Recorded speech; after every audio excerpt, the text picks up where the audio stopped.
الحمد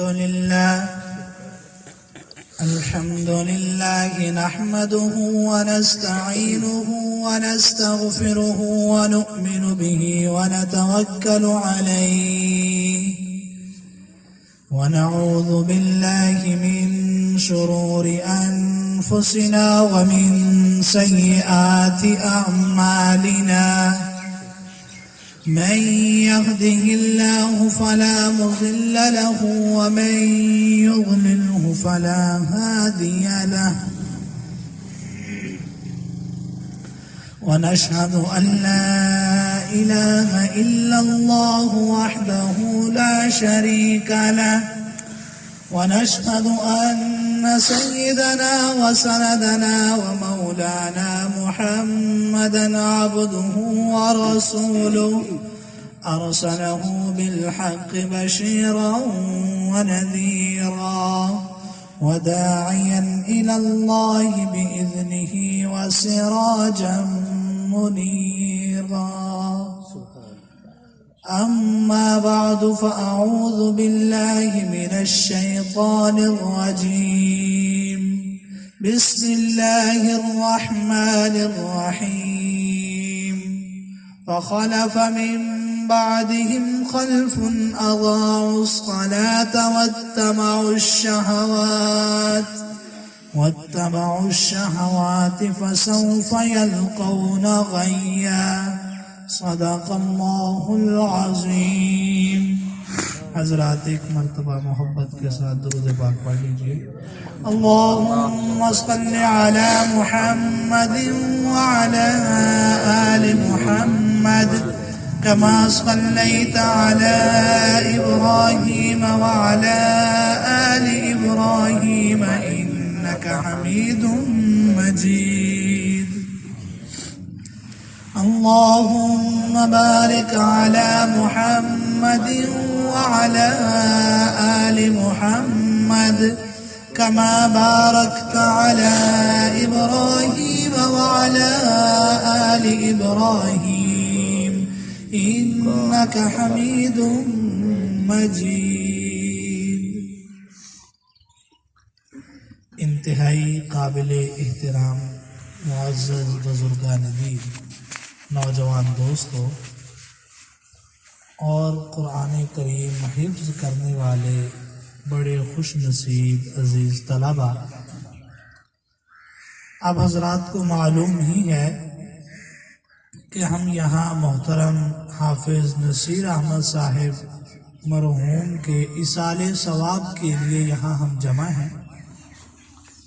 ان کے لیے ہم نے دعا یہ کرنی ہے کہ اللہ رب العزت ان کی آخرت کی تمام منزلوں کو آسان فرمائے. اللہ رب العزت ان کی قبر کو جنت کے باغوں میں سے ایک باغ بنائے اور اللہ تعالیٰ ان کی قبر کو تا حد نظر وسعت عطا فرما دے. یہاں محترم قاری رشید احمد صاحب اور برادر مکرم محترم قاری محمد عدیل صاحب، ان حضرات کے حکم پر یہاں آپ حضرات کی زیارت کرنے کا موقع نصیب ہو رہا ہے. اللہ رب العزت یہاں ہمارا مل بیٹھنا قبول و منظور فرمائے.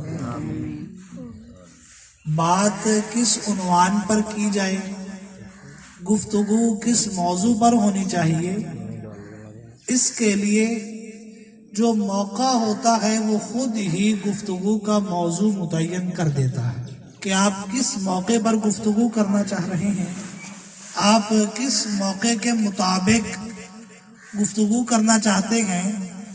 تو گفتگو کا موضوع، بات کا عنوان خود بخود متعین ہو جاتا ہے. چونکہ یہ ایک تعزیتی پروگرام ہے، ہم یہاں محترم حافظ نصیر احمد صاحب کے ایصال ثواب کے لیے یہاں جمع ہیں، تو ہماری گفتگو بھی اسی عنوان پر ہونی چاہیے کہ موت کیا ہے، موت کی تیاری کس طرح کرنی ہے. اصل زندگی مرنے کے بعد والی زندگی ہے. سب سے پہلے ہمیں اللہ رب العزت کی ذات کا لاکھوں کروڑوں اربوں کھربوں مرتبہ شکر ادا کرنا چاہیے کہ اللہ تعالیٰ نے بغیر ہمارے کسی مطالبے کے، بغیر ہمارے مانگے، بغیر کسی محنت اور مشقت کے اللہ تعالیٰ نے ہمیں ایمان کی نعمت اور دولت سے سرفراز فرمایا ہے۔ اس پر ہمیں اللہ تعالیٰ کا شکر ادا کرنا چاہیے۔ انسان کے لیے اللہ رب العزت نے دنیا میں بہت ساری نعمتیں، سعادتیں، دولتیں رکھی ہیں، لیکن ان تمام نعمتوں میں، تمام سعادتوں میں، تمام دولتوں میں انسان کے لیے اللہ تعالیٰ کی جو سب سے بڑی نعمت ہے، جو اللہ تعالیٰ کی سب سے بڑی دولت ہے، وہ دولت ایمان ہے۔ اس ایمان والی نعمت کی ہمیں قدر کرنی چاہیے، اور قدر کرنے کا طریقہ یہ ہے کہ ہم اس نعمت پر اللہ تعالیٰ کا شکر ادا کرنے کی عادت بنا لیں، کہ وقتاً فوقتاً ہم ایمان ملنے پر اللہ تعالیٰ کا شکر ادا کرتے رہیں۔ انسان کی قدر و قیمت ایمان کی وجہ سے ہوتی ہے۔ اگر انسان کے دل میں ایمان نہ ہو تو اس انسان کی قدر و قیمت بھی باقی نہیں رہتی۔ یہ بات ایک مثال کے ذریعے سمجھیے کہ ایک مٹی کا برتن ہو ہمارے گھر میں، اس مٹی کے برتن میں ہم سونا چاندی ڈالیں تو اسی مٹی کے برتن کو بڑا محفوظ کر کے رکھیں گے، بڑا اس کی حفاظت کریں گے، اور بڑا ہم اس کو سنبھال کر رکھیں گے۔ کیوں کہ اس برتن کے اندر سونا چاندی اور زیورات ہیں۔ اصل قدر اس برتن کی نہیں، اصل قدر اس برتن کے اندر جو چیز ہم نے رکھی ہے اس کی کر رہے ہیں۔ یہی مٹی کا برتن، اس میں سالن ہو یا کوئی چیز بھی نہ ہو، یہ گھر میں کسی بھی جگہ پڑا رہے، کوئی پوچھتا نہیں ہے۔ اس کو باورچی خانے میں رکھ دیں، کچن میں رکھ دیں، گھر صحن میں رکھ دیں، کوئی اس کی حفاظت کے لیے محنت کوشش نہیں کرتا۔ لیکن اسی مٹی کے برتن میں اگر سونا چاندی اور زیورات رکھ دیے جائیں تو اسی برتن کو بڑا سنبھال کر تجوریوں میں تالے لگا کر رکھا جاتا ہے۔ پتہ چلا کہ اصل قدر برتن کی نہیں، اصل قدر برتن کے اندر جو چیز موجود ہے اس کی ہے۔ تو انسان کی قدر و قیمت بھی ایمان کے ساتھ ہے۔ اگر انسان کے دل میں ایمان موجود ہے تو اللہ کے ہاں اس کی قدر و قیمت باقی ہے۔ اگر انسان کے دل میں ایمان موجود نہیں تو یہ محض ایک کھوکھلا ڈھانچہ ہے، اس کی دنیا میں کوئی قدر و قیمت باقی نہیں رہتی۔ تو گویا کہ انسان کے لیے اللہ تعالیٰ کی سب سے بڑی نعمت اور سب سے بڑی دولت وہ ایمان ہے۔ ایمان کتنی بڑی دولت ہے؟ نبی علیہ السلام نے ارشاد فرمایا، الاسلام یہدم ما کان قبلہ، کہ اسلام تمہارے پچھلے تمام گناہوں کو مٹا دیتا ہے۔ نبی کریم صلی اللہ علیہ وسلم کے زمانہ میں صحابہ کرام جب اسلام لائے، صحابہ کرام نے ایمان قبول کیا، وہ ان کا بچپنا نہیں تھا۔ بچپن میں اسلام قبول کرنے والے لوگ بہت کم ہیں۔ اکثر ایسے صحابہ جو بوڑھے ہو چکے تھے، 60 سال کے قریب ان کی عمریں تھیں جس وقت نبی علیہ السلام نے اسلام نبوت کا دعویٰ کیا۔ اب انہوں نے 60 سال کی عمر میں، کسی نے 65-70 سال کی عمر میں اسلام قبول کیا، کس نے 50 سال کی عمر میں اسلام قبول کیا، لیکن اللہ نے ایمان کی قدر اتنی کی کہ پورے 60 سال کی زندگی جو گمراہی میں گزری تھی، پورے 60 سال کی زندگی جو جہالت میں گزری تھی، پورے 60 سال کی زندگی جو اندھیروں میں گزری تھی، ایک ایمان کی دولت سے اللہ نے پوری 60 سال کی زندگی پر معافی کا قلم پھیرا۔ اس سے ہمیں پتا چلا کہ اللہ تعالیٰ کے ہاں ایمان کی قدر و قیمت بہت زیادہ ہے۔ نبی علیہ السلام کے ایک صحابی تھے حضرت ظاہر اشجعی رضی اللہ تعالیٰ عنہ، غزوہ بدر میں شہید ہو گئے تھے۔ حضرت ظاہر ان کا نام تھا، ظاہر۔ حضرت ظاہر اشجعی رضی اللہ تعالیٰ عنہ صحابی رسول تھے، مدینہ منورہ کے دیہات میں رہتے تھے۔ نبی علیہ السلام مدینہ منورہ شہر میں رہتے تھے۔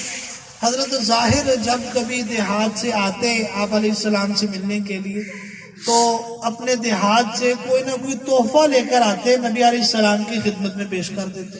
ان کے بارے میں احاطہ ہے احادیث کی کتابوں میں کہ کانا دمیمن، حضرت ظاہر اشجعی رضی اللہ تعالیٰ عنہ بڑی سیدھی سادی طبیعت والے اور بڑے دیہاتی سے آدمی، ہمارے پاس کوئی آدمی آئے نا، ہم اس کی گفتگو کرنے کے انداز سے، اس کے ڈیل ڈول سے، اس کے چلن پھرن سے ہم اندازہ کر لیتے ہیں کہ یہ بندہ شہر کا رہنے والا ہے، سلجھا ہوا، پڑھی لکھی طبیعت والا ہے، اور یہ آدمی سادہ سا ہے، بیچارہ دیہات کا رہنے والا ہے۔ حضرت ظاہر رضی اللہ تعالیٰ عنہ بھی بڑی سیدھی سادی طبیعت کے بھولے والے آدمی اور دیہاتی آدمی تھے۔ نبی علیہ السلام کی خدمت میں آتے اور دیہات سے تحفے لے کر آتے۔ تحفے کیا لاتے؟ دیہات میں جو چیزیں ہوتی ہیں، کبھی آپ علیہ السلام کے لیے آتے ہوئے گھی لے آتے، کبھی پیاز لے کر آتے، کبھی لکڑیاں لے آتے، کبھی آپ علیہ السلام کے لیے کوئی مرچیں لے کر آتے۔ دیہات میں جو چیزیں آپ مل جائیں وہی آپ علیہ السلام کے پاس لے کر آیا کرتے۔ جب یہ آپ علیہ السلام کے پاس کوئی تحفہ لے کر آتے، آپ علیہ السلام فرماتے کہ ظاہر شام کو واپس گھر جاتے ہوئے مجھے مل کر جانا۔ تو حضرت ظاہر رضی اللہ تعالیٰ عنہ شام کو جب جاتے ہوئے مل کر جاتے، آپ علیہ السلام ان کو اپنے شہر کی چیزوں میں سے کوئی چیز تحفہ دے دیتے۔ کبھی آپ علیہ السلام ان کو کوئی برتن دے دیتے، یہ گھر میں استعمال کر لینا، کبھی کوئی کپڑا دے دیتے، شہر کی چیزوں میں سے کوئی چیز دے دیتے۔ اور آپ علیہ السلام صحابہ کرام کے سامنے بڑی محبت سے فرمایا کرتے تھے کہ ظاہر ہمارا دیہات ہے، ہم اس کے شہر ہیں۔ یہ ہمیں دیہات کی چیزیں لا کر دیتا ہے، گاؤں کی، ہم اسے شہر کی چیزیں دے دیتے ہیں۔ ایک دن اسی طرح حضرت ظاہر رضی اللہ تعالیٰ عنہ کو لکڑیاں کاٹ کر نبی علیہ السلام کی خدمت میں لائے تحفہ دینے کے لیے۔ لکڑیاں لے آئے، بالن جسے ہم کہہ لیں، لکڑیاں لے آئے کہ گھر میں جلانے کے کام آئیں گی۔ آپ علیہ السلام نے پوچھا کہ ظاہر لکڑیاں کس مقصد کے لیے لے کر آئے ہو؟ کہنے لگے کہ اللہ کے رسول، یہ لکڑیاں تو آپ کی خدمت میں ہدیے کے طور پر پیش کر دی ہیں، آپ انہیں قبول کر دیں، گھر میں جلانے کے کام آ جائیں گی، چولہے میں جل جائیں گی۔ آپ علیہ السلام نے پوچھا کہ یہ باقی لکڑیوں کا کیا کرنا ہے؟ کہنے لگے یہ میں بازار میں بیچوں گا، بیچ کر ان سے جو پیسے وغیرہ آئیں گے ان سے اپنے بیوی بچوں کے لیے کچھ کھانے پینے کا سامان لے کر گاؤں میں جاؤں گا۔ آپ علیہ السلام نے فرمایا کہ چلو ٹھیک ہے، صبح کا وقت ہے، تم جاؤ پھر جلدی جلدی منڈی میں بازار میں جاؤ اور اپنی یہ لکڑیاں بیچو تو آگے جلدی جلدی بک جائیں۔ حضرت ظاہر رضی اللہ تعالیٰ عنہ بازار میں گئے اپنی وہ لکڑیاں لے کر۔ آپ علیہ السلام بھی تھوڑی دیر بعد پیچھے ہی چلے گئے بازار میں۔ وہاں پیچھے جا کر آپ علیہ السلام نے جب دیکھا کہ دکانیں لگی ہوئی ہیں، بازار لگا ہوا ہے، صحابہ کرام اپنی اپنی دکانیں لگا کر بیٹھے ہیں، اور حضرت ظاہر رضی اللہ تعالیٰ عنہ اپنا وہ لکڑیوں کا گٹھا وہیں بازار میں ایک جگہ رکھا ہوا ہے اور وہیں پر کھڑے ہیں کہ کوئی آئے گا مجھ سے لکڑیاں خرید لے گا، میرے کو جو دو چار پیسے بنیں گے ان کے ساتھ اپنے بیوی بچوں کے کچھ کھانے پینے کا سامان لے کر جاؤں گا۔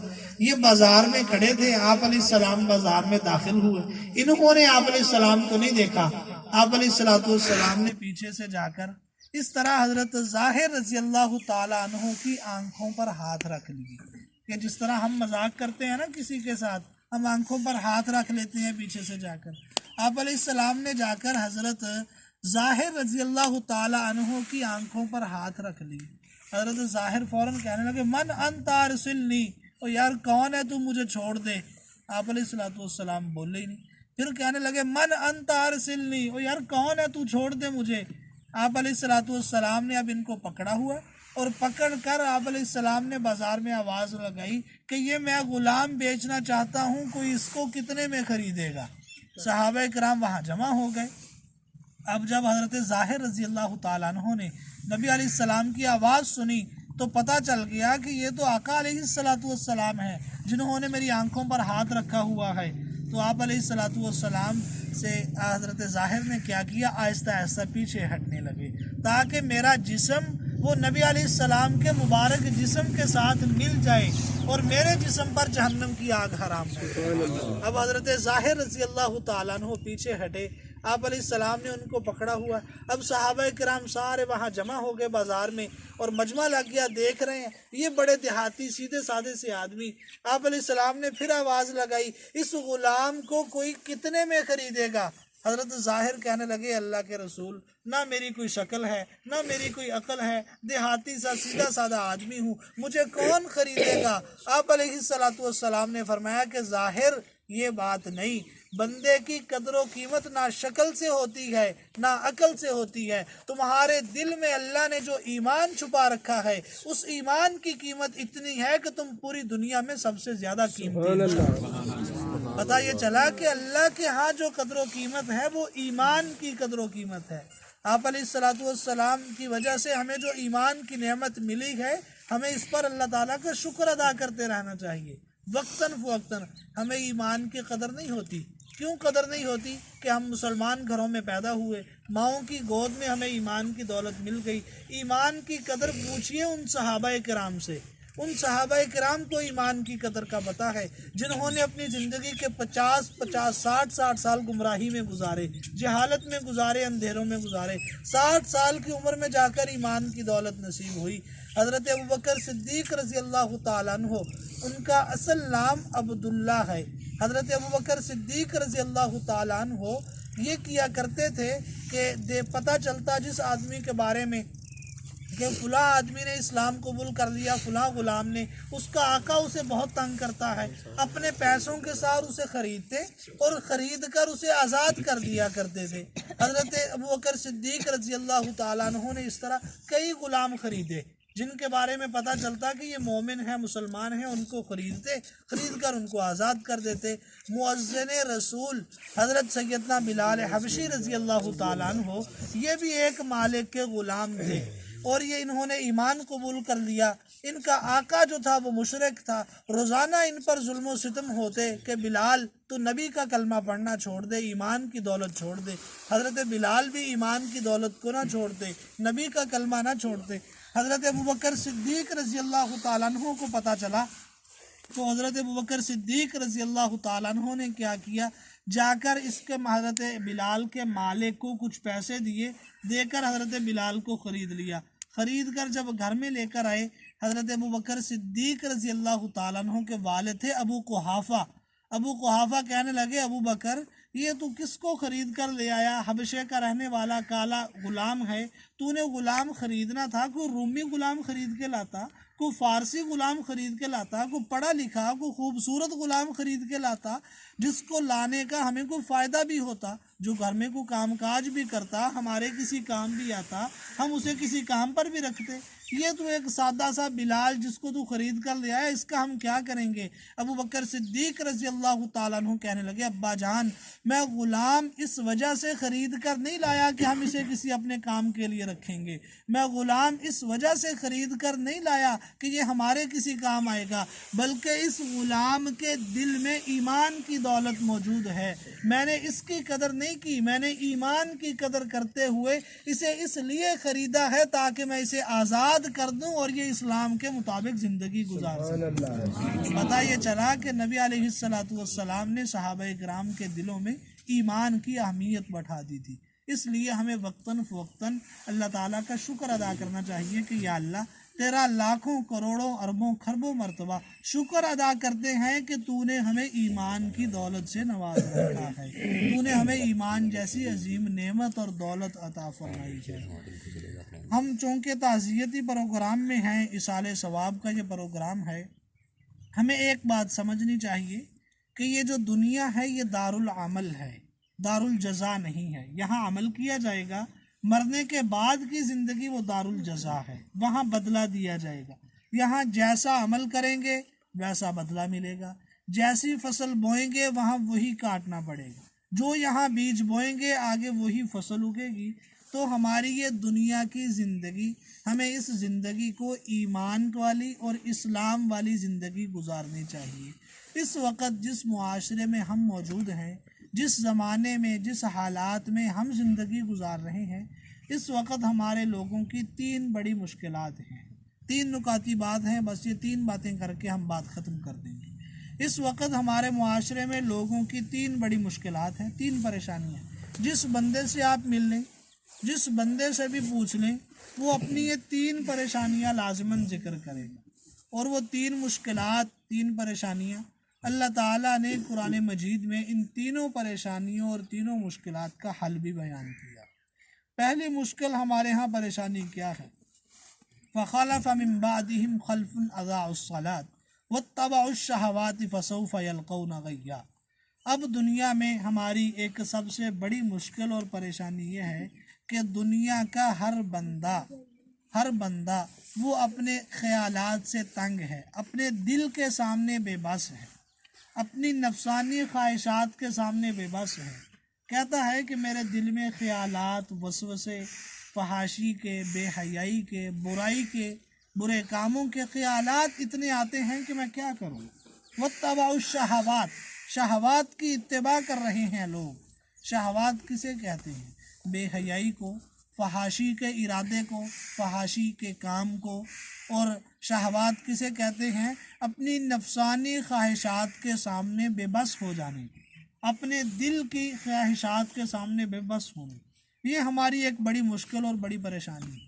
ہر بندہ اس میں مبتلا ہے، کہتا ہے کہ میں اپنے دل کی خواہشات کے سامنے، اپنی نفسانی خواہشات کے سامنے بے بس ہوں۔ میرا دل مجھے گناہ کی طرف لے جاتا ہے، میرا نفس مجھے گناہ کی طرف لے جاتا ہے۔ تو اللہ رب العزت نے قرآن مجید میں اس کا حل بتایا ہے، فرمایا کہ فَخَلَفَ مِن بَعْدِهِمْ خَلْفٌ أَضَاعُوا الصَّلَاةَ وَاتَّبَعُوا الشَّهَوَاتِ فَسَوْفَ يَلْقَوْنَ غَيًّا۔ جو لوگ اپنے خیالات کی پریشانی میں مبتلا ہیں، جو لوگ نفسانی خواہشات کے آگے بے بس ہیں، فرمایا کہ ان لوگوں کو کیا کرنا چاہیے کہ ان کی نفسانی خواہشات اور ان کے خیالات ختم ہو جائیں، وسوسے ختم ہو جائیں، برائی کا ارادہ ہی ختم ہو جائے، بے حیائی اور فحاشی کے خیالات ہی ختم ہو جائیں۔ اللہ رب العزت نے قرآن مجید میں اس کا حل یہ بیان فرمایا، نسخہ یہ بتایا کہ انہوں نے اپنی نماز کو ضائع کر دیا ہے۔ نماز کو ضائع کرنے کی وجہ سے یہ اپنے دل اور اپنے نفس کی خواہشات کے سامنے بے بس ہیں۔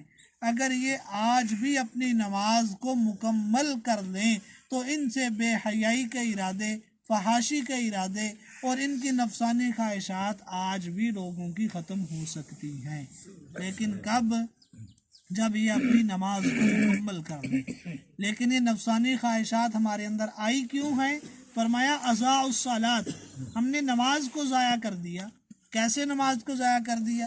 بعض لوگ ایسے ہیں کہ جو سرے سے نماز پڑھتے ہی نہیں، اذان کی آواز کانوں میں پڑتی ہے، مسجد جانے کی توفیق ہی نہیں ہوتی، انہوں نے نماز کو ضائع کر دیا۔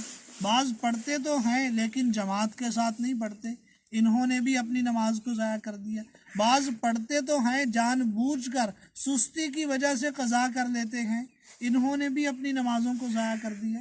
بعض ایسے ہیں کہ نماز تو پڑھتے ہیں، جماعت کے ساتھ کھڑے تو ہوتے ہیں، لیکن جان بوجھ کر نماز میں خیالات لاتے ہیں۔ نماز میں کھڑے ہو کر کاروبار کو سوچنا، نماز میں کھڑے ہو کر کھیل کو سوچنا، نماز میں کھڑے ہو کر اپنی باتوں کو جان بوجھ کر سوچتے رہنا۔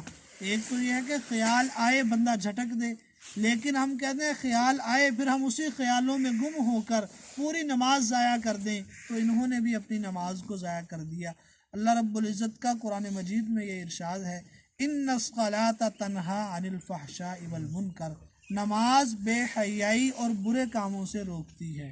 سوال یہ پیدا ہوتا ہے کہ لوگ تو نماز بھی پڑھتے ہیں، بے حیائی اور برے کام بھی کرتے ہیں، اس کی وجہ کیا ہے؟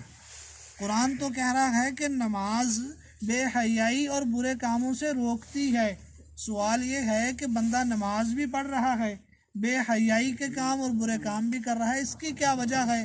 فرمایا کہ وجہ یہ ہے کہ ہماری نماز اس درجے کی ہے نہیں جس درجے کی ہونی چاہیے، ہماری نماز اتنی کامل اور مکمل ہے نہیں جتنی ہونی چاہیے۔ جب ہماری نماز درست ہو جائے، جب ہمارا قیام، ہمارا قعود، ہمارا رکوع، ہمارے سجدے، مولانا یحییٰ کاندھلوی رحمۃ اللہ تعالیٰ علیہ فرماتے ہیں، لوگوں نے پوچھا کہ حضرت آپ نماز میں سجدے اتنے لمبے کرتے ہیں، ہمیں تو عجیب عجیب خیالات آنا شروع ہو جاتے ہیں، پتہ نہیں حضرت کو کیا ہو گیا، اتنے لمبے آپ سجدے کرتے ہیں۔ فرمانے لگے جب نماز کا سجدہ کرتا ہوں دل میں خیال یہ آتا ہے کہ میرا سر میرے محبوب کے قدموں میں رکھا ہوا ہے، سجدے سے سر اٹھانے کو دل نہیں چاہتا۔ اس طرح جن کی نماز مکمل ہوگی، جن کی نماز کا قیام، قعود، رکوع، سجود مکمل ہوں گے، کامل ہوں گے، یکسوئی والی نماز ہوگی، ان کو اللہ رب العزت جہاں بہت انعامات دیں گے، ان کی پہلی مشکل یہ دور ہو جائے گی کہ اللہ تعالیٰ ان کی نفسانی خواہشات، ان کے خیالات اور وسوسوں کو اللہ تعالیٰ ختم فرما دیں گے۔ تو ہماری یہ معاشرے میں لوگوں کی ایک پہلی بڑی مشکل ہے کہ ہم نفسانی خواہشات میں مبتلا ہیں، خیالات میں، بے حیائی کے ارادوں میں، اور برائی کے کاموں میں مبتلا ہیں، اللہ نے فرمایا اس کا حل ہے، قرآن بتا رہا ہے اس کا حل یہ ہے کہ اپنی نماز کو کامل اور مکمل کر لو۔ جب اپنی نماز مکمل کر لو گے بے حیائی کے ارادوں سے تمہاری جان چھوٹ جائے گی۔ دوسری پریشانی، دوسری مشکل جس میں ہمارے لوگ مبتلا ہیں وہ کون سی ہے؟ فرمایا کہ ہمیں عدم توفیق ہے، بدبختی ہے۔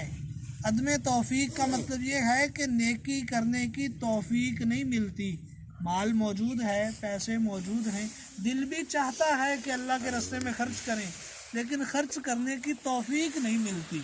اذان سنتے ہیں، دل بڑا چاہتا ہے کہ مسجد میں جا کر جماعت کے ساتھ نماز پڑھیں، لیکن پتہ نہیں کیا مصروفیت ہے، مسجد جانے کی توفیق نہیں ملتی۔ اللہ نے مال بہت دیا ہے، دل بھی چاہتا ہے کہ ہم غریبوں پر خرچ کریں، ہم مسجدوں مدرسوں پر خرچ کریں، ہم رشتہ داروں پر خرچ کریں، لیکن پتہ نہیں کیا بات ہے کہ توفیق نہیں ملتی۔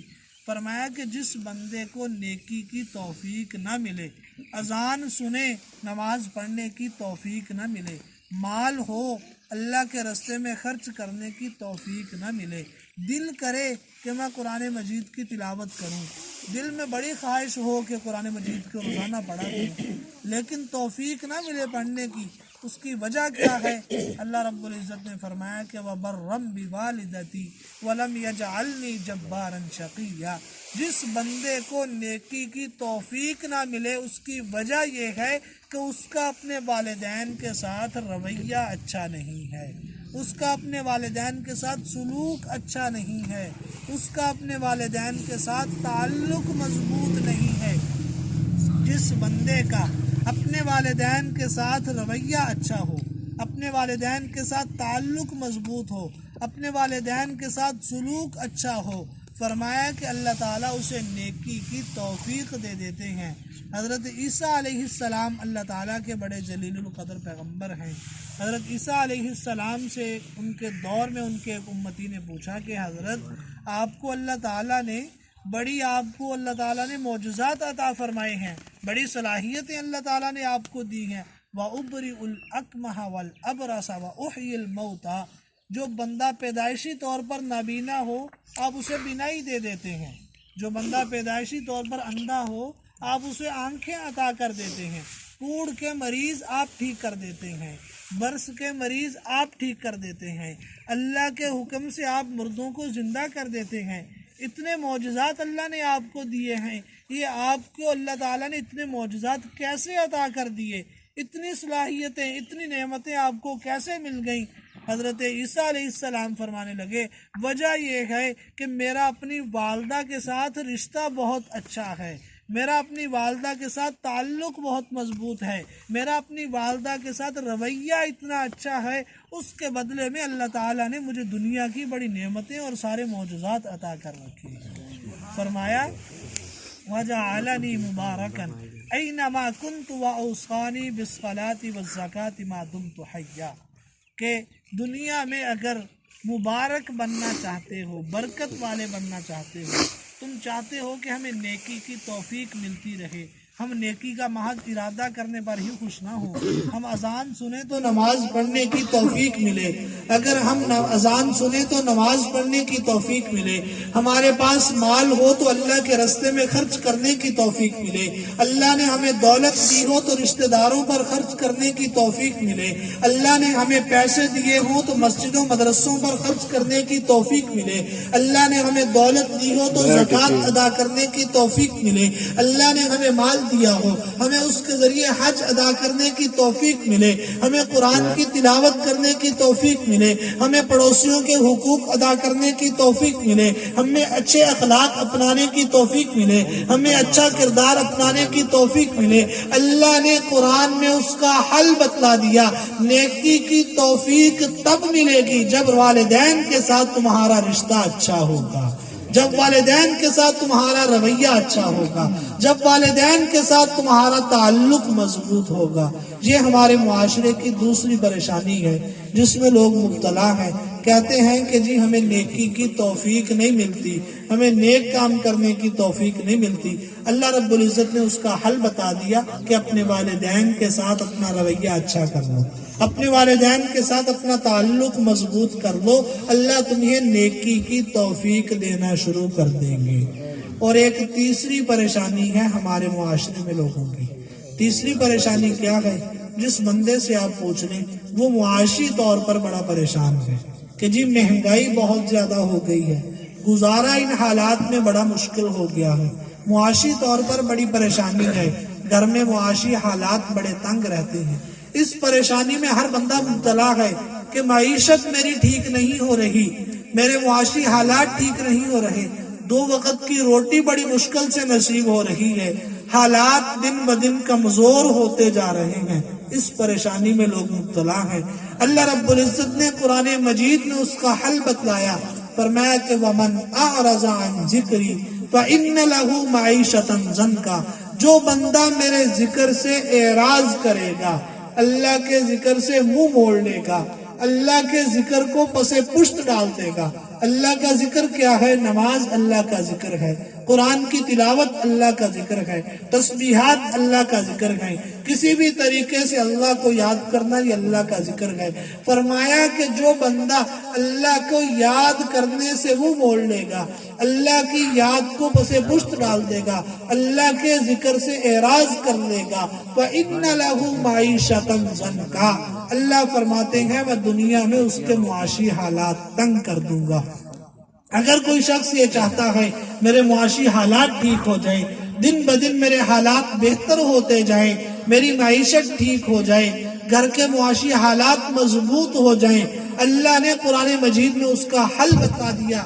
حل کیا بتایا؟ فرمایا کہ وہ بندہ مجھے یاد کرنا شروع کر دے، وہ بندہ میرا ذکر کرنا شروع کر دے۔ وَمَن يَتَّقِ اللَّهَ يَجْعَل لَّهُ مَخْرَجًا، وہ جب اللہ کو یاد کرنا شروع کر دے گا، ہر وقت اللہ کا خوف، اللہ کی یاد، اللہ کی محبت اپنے دل میں بٹھا لے گا، فرمایا کہ يَجْعَل لَّهُ مَخْرَجًا، وہ جب کسی پریشانی میں مبتلا ہوگا میں اس کے لیے نکلنے کے راستے پیدا کر دوں گا۔ وَيَرْزُقْهُ مِنْ حَيْثُ لَا يَحْتَسِبُ، اللہ فرماتے ہیں تم مجھے یاد تو کر کے دیکھو، میں تمہیں رزق وہاں سے عطا کروں گا جہاں سے تمہارے وہم و گمان میں بھی نہیں ہوگا۔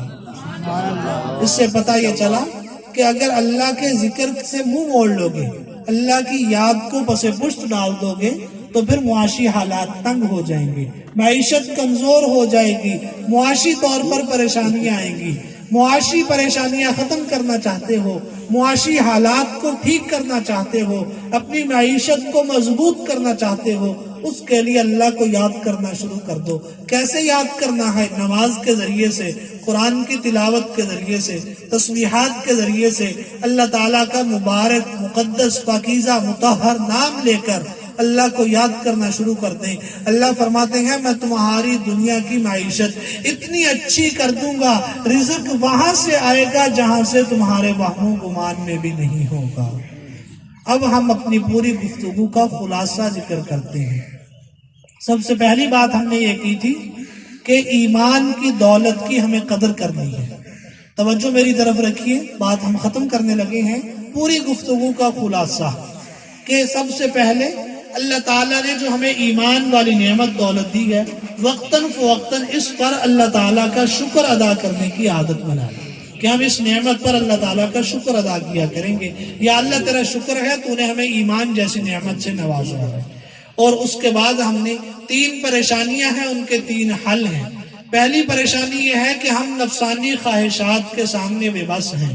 دوسری پریشانی یہ ہے کہ نیکی کی توفیق نہیں ملتی۔ تیسری پریشانی یہ ہے کہ اللہ تعالیٰ نے معاشی حالات تنگ کر دیے ہیں۔ فرمایا کہ یہ 3 پریشانیاں۔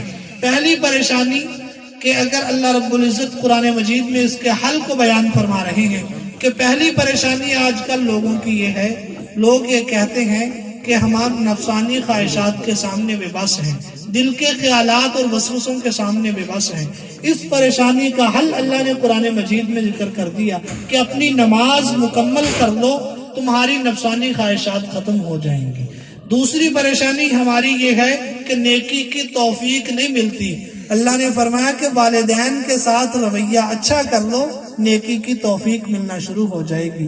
تیسری پریشانی ہماری یہ ہے کہ معاشی حالات بہت کمزور ہیں۔ اللہ نے فرمایا کہ اللہ کا ذکر کرنا شروع کر دو، نماز قرآن کے ذریعے سے اللہ کو یاد کرنا شروع کر دو، تمہارے معاشی حالات بہتر ہو جائیں گے۔ تو بھئی سارے دوست یہ عزم کرتے ہیں کہ ہم انشاءاللہ ان 3 چیزوں کو اپنائیں گے۔ نماز کی پابندی کو اپنائیں گے، والدین کے ساتھ رویہ اچھا رکھیں گے اور اللہ تعالیٰ کو یاد رکھیں گے۔ ان 3 چیزوں کو اپنائیں گے تو انشاءاللہ ہماری زندگی بھی اچھی ہو جائے گی، ہماری دنیا بھی بن جائے گی، ہماری آخرت بھی بن جائے گی۔ اللہ رب العزت ہمیں ان باتوں کے سمجھنے کی اور ان پر عمل کرنے کی توفیق عطا فرما دے۔ وآخر دعوانا الحمدللہ رب العالمین۔